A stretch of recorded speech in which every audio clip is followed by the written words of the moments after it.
2부 순서 비슷하게 결혼식을 오늘 결혼의 주례 말씀입니까? 모든 사람이 언젠가 결혼할 거고 이미 결혼했던 사람은 다시 하나의 말씀으로 우리 결혼을 돌아봤으면 좋겠다 싶습니다. 홈즈 앤 라의 스트레스 스케일이라는 게 있어요.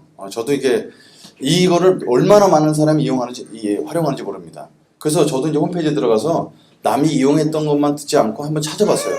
그랬더니 사람이 스트레스 받는 걸 정리해놨더라고요. 너무 작아서 안 보이시죠? 그래서 제가 1위서부터 7위까지만 보여드리겠습니다. 1위는 뭘까요? 배우자의 죽음입니다. 이게 스트레스 100%입니다. 100입니다. 2위는 이혼입니다. 이혼. 3위는 부부관계 분리입니다.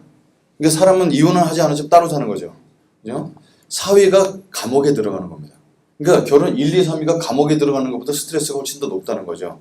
5위는 가족 구성원의 죽음으로 나왔고요. 6위는 치명적인 사고나 질병을 가졌을 때. 7위가 뭘까요? 네, 결혼입니다. 와, 저 이거 보고 깜짝 놀랐습니다. 여러분, 지금 이 자리에서 가장 스트레스가 많은 사람이 두 사람입니다. 우리 여기 이혼하는 가정은 없으니까. 그러니까 여러분 보세요. 인생의 스트레스를 없애고 싶으면 결혼 안 하면 돼요. 자, 1번 없겠죠? 2번 없겠죠? 3번도 없겠죠? 5번도 거의 없을 수도 있어요. 그리고 7번도 없을 수 있습니다. 그러니까 여러분 사실 우리가 결혼이라는 것이 얼마나 위험하고 그리고 우리 인생에 가장 큰 영향을 미치는지 압니다. 여러분 근데 8위를 제가 적지 않았습니다만 8위는 뭐냐면요. 직장에서 해고될 때입니다. 해고될 때. 그러면 해고되는 거에 스트레스가 너무 심하면 해고를 안 당하려면 어떻게 해요? 직장을 안 가지면 되죠. 사람 그럴 수 없잖아요. 마찬가지로 하나님께서 우리를 결혼이라는 걸 통해서 우리 주셨는데 우리가 이제 결혼을 너무너무 이제 잘못 알고 있기 때문에 이런 현상이 나타나지 않나. 그래서 오늘은 제가 말씀을 준비하다가 자꾸 눈물이 나고 이래갖고요. 오늘 좀 이렇게 좀 읽는 식으로 좀 하겠습니다. 제 스타일 아니게. 그래서 오늘은 어떻게 준비하냐. 하나님이 아이디어를 주셨어요. 아름다운 가정을 이루는 사원리에 대해 들어보셨습니까? 이렇게 사형리를 읽어주도록 이렇게 제가 좀 준비했습니다. 제 봐주시기 바랍니다. 여러분에게 주시는 말씀을 보고요. 모든 아름다움에는 황금 비율이 있듯이 하나님이 원하시는 가정에도 영적인 원리가 있습니다. 제1원리. 하나님은 가정을 창조하셨으며 가정을 위한 놀라운 목적을 가지고 계십니다. 가정의 창조입니다. 오늘 이제 주제 말씀인데요. 여호와 하나님의 아담을 깊이 잠들게 하시니 잠들매 그가 그 갈빗대 하나를 취하시고 살로 대신 채우시고 여호와 하나님이 아담에게 취하신 그 갈빗대로 여자를 만드시고 그를 아담에게로 이끌어 오시니 아담이 이르되 이는 내 뼈 중에 뼈요 살 중에 살이라 이것을 남자에게서 취하였은즉 여자라 부르리라 하니라. 이러므로 남자가 부모를 떠나 그의 아내와 합하여 둘이 한 몸을 이룰지로다. 이게 인류 최초의 결혼식이었고 결혼식의 주례 말씀은 남자가 부모를 떠나 그의 아내와 합하여 둘이 한 몸을 이룰지로다가 하나님이 주셨던 주례 말씀이셨습니다. 여기에 나와 있습니다. 결혼을 향한 하나님의 목적이 뭘까요? 조금 전에 하나님께서 가정을 창조하시고 첫 번째 주례 말씀 주신 게 뭐냐면 하나 되라는 것이 하나님의 목적입니다. 결혼을 향한 목적은 하나됨입니다. 왜냐하면 부부는 본질적으로 원래 하나였습니다. 아담에게서 하와가 나왔습니다. 원래 하나였죠. 아담을 잠들게 하신 후에 갈빗뼈를 취하여 하와를 온전한 새로운 인격체를 만드시고 한 몸을 이루도록 계획하셨습니다. 성경에 잠들었다는 표현은 부활을 전제로 한 죽음을 상징할 때가 많습니다. 스데반이 잠드니라. 그는 부활이죠. 하나님의 우편에, 보좌 우편에. 아담을 죽게 하시고 하와의 재료인 갈빗뼈를 꺼내시고 다시 살리시며 하와를 보여주셨습니다. 부부는 죽음을 공유할 정도로 하나됨을 지향하는 관계임을 보여줍니다. 아담과 하와는 독립적이면서도 영적, 정신적, 육체적 하나가 되도록 명하셨고 처음에 둘은 하나된 기쁨을 누렸습니다. 얼마나 좋았으면 이는 내 뼈 중에 뼈요 살 중에 살이로다 라고 했을까요? 그렇다면 하나됨이란 무엇일까요? 하나됨이란 같은 집에서 살고 같은 이불을 덮고 자고 한솥밥을 먹는다는 의미가 아닙니다. 성격이 같거나 취미가 같거나 직업이 같아지는 것만으로 하나 되었다고 하지 않습니다. 참된 하나됨이란 같은 주인을 섬기기에 같은 가치관을 가지고 같은 목적으로 한 방향을 바라보고 살아감을 의미합니다. 그림으로 설명하자면 알콩달콩 서로 바라보며 사는 거에서 창조주께 함께 나가는 것입니다. 이거 빵 터질 줄 알았는데요. 조작해서 사진을 찍었습니다. 그러면 너무나 다른 두 사람이 실제로 어떻게 하나 될 수 있을까요? 아니 뭐 하나 된다. 너무 좋죠. 어떻게 하나 될 수 있을까요? 다음 영상을 보시면 힌트를 얻을 수가 있습니다. 제가 제일 좋아하는 영상 중에 하나입니다. Mrs. Lee, I believe you have some words to say about the dearly departed.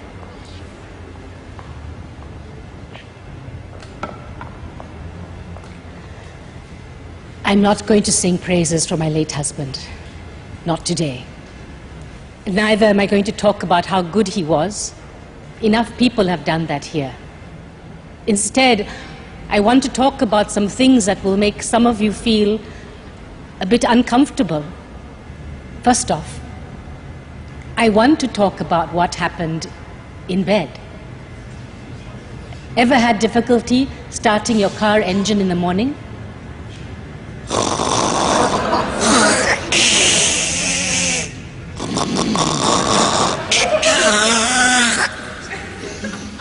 Well, that's exactly what David's snoring sounded like. But wait, snoring wasn't everything. There was also this rear end wind action going on as well. Some nights, it would be so forceful, it would wake him up. What was that? He would ask. Oh, it's the dog, I would say. Go back to sleep, dear. Oh, you might find this all very funny, but towards the end of his life, when his illness was at its worst, these sounds indicated to me that my David was still alive. And what I wouldn't give just to hear those sounds again before I sleep.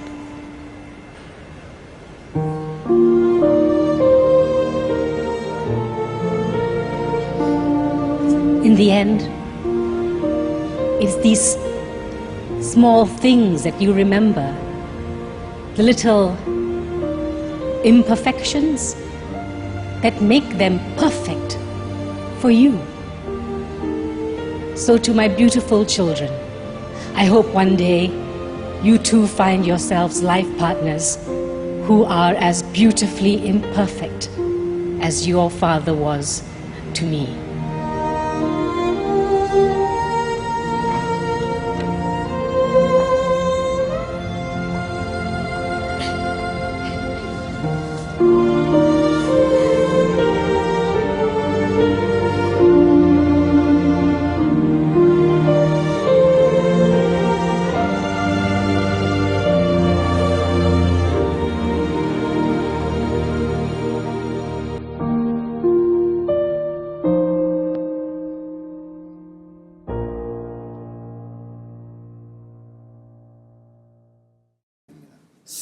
거기서 가장 중요한 단어는 imperfection이라는 단어였습니다.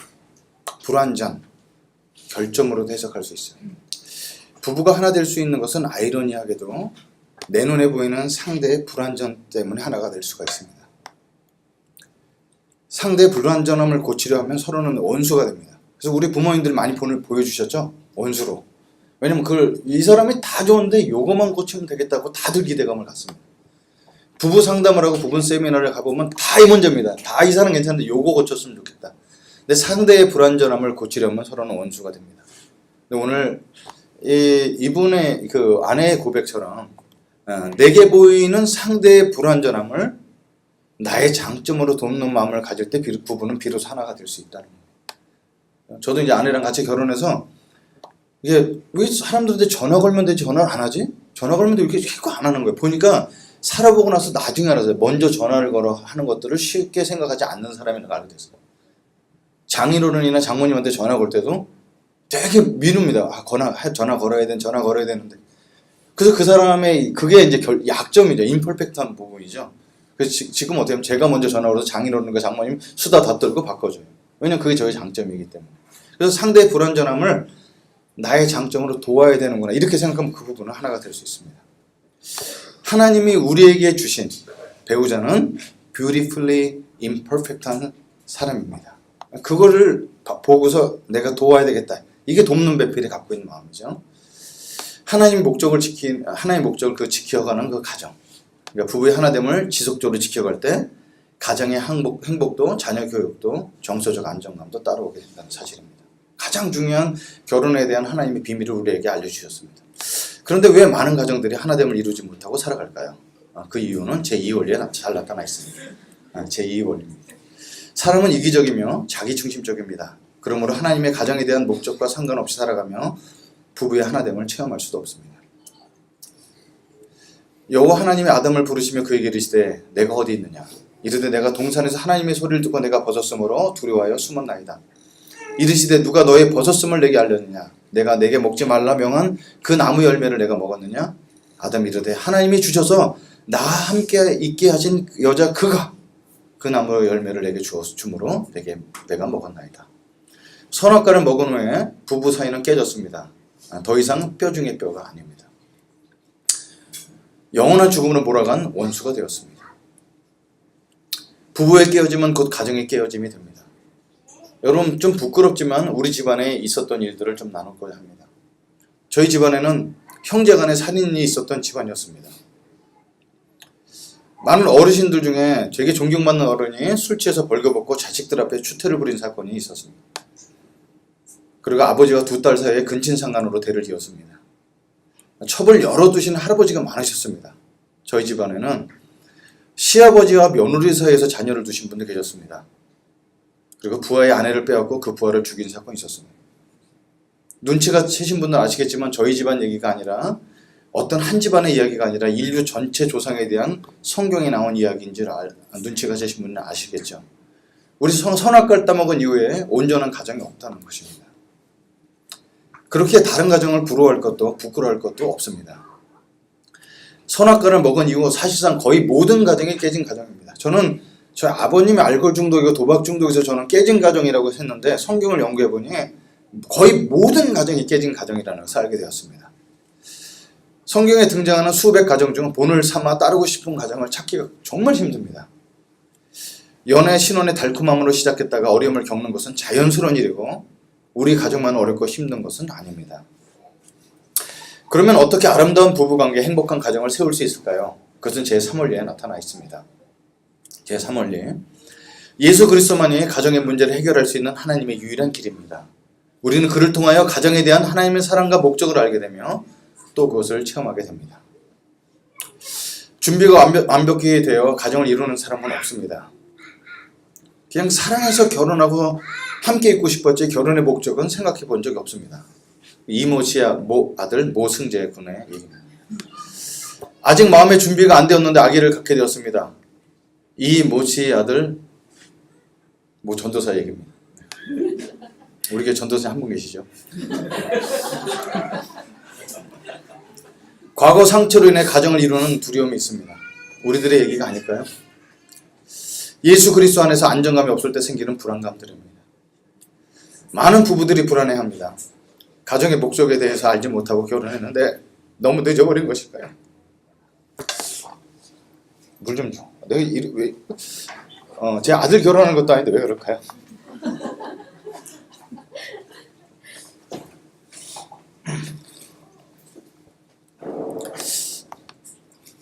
예수 그리스도 앞에서 나오는데 너무 늦은 시간이란 없습니다. 남편의 역할, 아내의 역할, 아버지의 역할, 어머니의 역할 지금부터 배우면 됩니다. 우리의 목표는 완벽한 부부가 되는 것이 아니라 계속 성장하는 부부가 되는 것입니다. 예수님께 겸손히 나아가십시오. 과거를 용납하고 떠나기를 선택하십시오.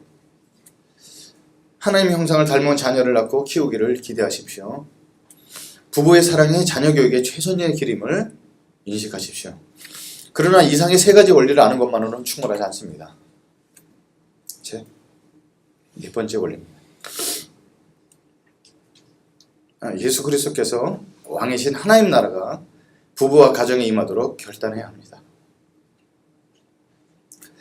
하나님 나라, 즉 천국은 죽어서 가는 것이 아니라 우리를 통해 이 땅에 임하는 것입니다. 주님께서 우리에게 이런 기도를 알려주셨습니다. 그러므로 너희는 이렇게 기도하라. 하늘에 계신 우리 아버지여, 이름이 거룩히 여김을 받으시오며 나라가 임하옵시며 뜻이 하늘에서 이루어진 것 같이 땅에서도 이루어지이다. 하나님 나라. 하나님 나라가 임한다는 것은 하나님의 통치 아래 자원함으로 하나님의 다스림을 받는 것을 의미합니다.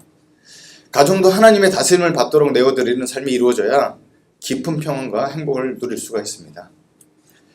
온 세상의 왕이신 그분이 직접 공급하시고 직접 인도하심을 체험할 수 있기 때문입니다. 그러면 하나님 나라가 우리 가정에 임한다면 무엇이 바뀌게 될까요? 첫째로 부부가 하나님을 최우선 순위에 두는 삶을 살게 됩니다. 그래서 이것을 실패하면 인간적인 모든 수고도 찰나적 행복에 머물 뿐이고 깊은 만족감과 안정감을 가질 수가 없습니다. 그렇게 신혼 때 아니면 연애할 때 해외여행도 다니고 수없는 이벤트를 하는데 늘 싸우면서 불안해하는 이유는 이벤트를 잘 못하는 남편이 돼서가 아니라 하나님을 최우선 순위에 두는 삶을 잃어버렸기 때문에 그렇습니다.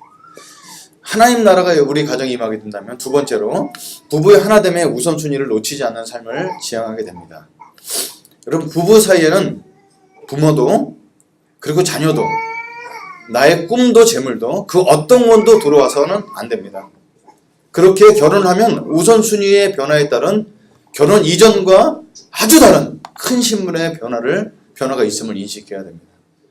많은 어려움 중에 결혼한 이후에도 예전에 꿈을 쫓으면서 그냥 결혼 생활을 한다고 했을 때 두 사람은 몇 년 지나면서 이혼을 머릿속에 그리게 되는 것을 많이 보게 됩니다.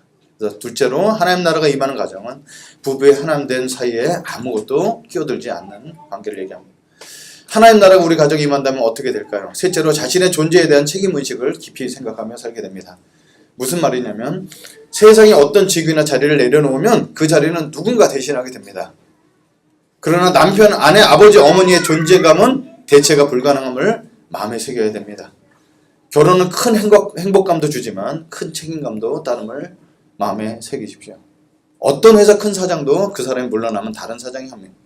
저는 이 가까운 교도 제가 없다면 누군가 가까운 교를 인도할 것입니다. 그러나 하영이, 조원이, 우리 아버지 역할은 어느 누구도 할 수가 없습니다. 민선미라는 사람의 남편 역할은 아무도 할 수 없습니다. 이게 가장 중요한 우리의 첫 번째 소명이기 때문에 그렇습니다. 다음 두 그림은 하나님 나라 가정에 대한 소망을 나타내고 있습니다. 당신이 꿈꾸는 가정은 어떤 모습이길 원하십니까? 이 두 사람. 네. 왼쪽에 있는 그림은 예수 그리스도가 알긴 하지만 모든 중심이 우리 가정의 행복이 중심이 된 가정입니다. 그럼 오른쪽에 있는 그림은 예수 그리스도가 우리 가정의 주인이고 가정의 모든 행사는 주님께 맡겨서 주님께 묻고 사는 가정입니다. 자, 두 사람을 보고 있습니다. 어느 그림에 속하게 되길 원하십니까? 오른쪽인가? 이쪽은 오른쪽이군요. 오른쪽입니다. 예, 오른쪽이라고 정답을 내가 미리 준비해봤습니다. 왼쪽이면 여기서 멈춰야 됩니다. 오른쪽. 다음과 같은 진실된 기도로 예수님을 당신의 가정의 왕으로 초대할 수 있습니다. 주 예수님, 우리는 예수님을 우리 가정의 왕으로 모시고 싶습니다.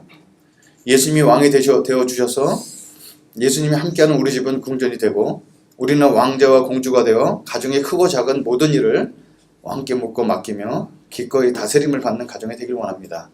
지금 오셔서 우리를 다스려 주옵소서. 우리의 왕이신 예수님의 이름으로 기도드립니다. 이 기도가 마음에 드십니까? 네. 그렇다면 선의를 보면 눈물 나고 병을 보면 웃음이 납니다. 이제 어떻게 해야 됩니까? 이 기도가 마음에 드시면 그렇다면 바로 지금 이 자리에서 기도를 드리십시오. 그래서 지금 다른 분도 같이 따라해 주셔도 되고요. 결혼하신 분 그리고 결혼하실 분들은 언젠가 내가 이런 가정 이루고 싶다 말씀하시면 된답니다. 그래서 두 분은 특별히 소리내서 이 시간에 제가 끊어서 읽을 때 기도를 따라해 주시기 바랍니다. 네. 주 예수님, 우리는 예수님을 우리 가정의 왕으로 모시고 싶습니다. 예수님이 왕이 되어 주셔서 예수님이 함께하는 우리 집은 궁전이 되고 우리는 왕자와 공주가 되어 가정의 크고 작은 모든 일을 왕께 묻고 맡기며 기꺼이 다스림을 받는 가정이 되길 원합니다. 지금 오셔서 우리를 다스려 주옵소서. 우리의 왕이신 예수님의 이름으로 기도드립니다. 아멘. 진실되게 기도를 드리셨다면 하나님 나라의 가정을 이루실 준비가 되었습니다. 예수님은 당신의 가정의 왕이 되셨습니다. 당신은 하나님 나라의 궁전이 되었습니다. 당신의 집은 남편은 왕자로 아내는 공주로 새로운 신분을 갖게 되었습니다. 그러나 인생은 결혼해서 행복하게 살았다로 끝나지 않습니다. 결혼 생활에 여러 계절이 있다는 것을 아셔야 합니다. 신혼기가 있지만 그 뒤에 어린 자녀 양육기, 사춘기 자녀 양육기, 중년기 둘만 남는 기, 홀로 남는 기가 있다는 사실입니다. 모든 동안은 결혼식으로 끝나기 때문에 이것을 우리가 배울 수가 없죠. 이걸 누군가 조사를 했는데 결혼의 행복도와 만족도는 이렇게 된다는 것입니다. 신혼기에서부터 계속 내려가서 어디까지 내려가면 중년기까지 내려갔다가 둘만 남는 시기, 여러분 저를 부러워하셔야 됩니다. 둘만 남는 시기, 집에 가도 자녀들 없고 고양이만 반겨주는 이런 둘만 남아서 둘만 시간을 보내는 이 둘만 남은 새로운 허니문을 갖고 있는 둘만 남는 시기까지 있다는 것입니다. 결혼 생활은 고비의 연속이기도 합니다. 부부 안에 생기는 문제는 스스로 해결하기가 무척 어렵습니다. 솔직한 마음으로 어려움을 나누고 서로 세워주는 가정 공동체는 무척 필요합니다. 이번 주부터 가정을 중요시하고 진솔한 나눔을 가질 수 있는 가까운 교회에 나가셔서 목사님의 지도를 받으시기 바랍니다. 이미 나오셨으니까 환영합니다.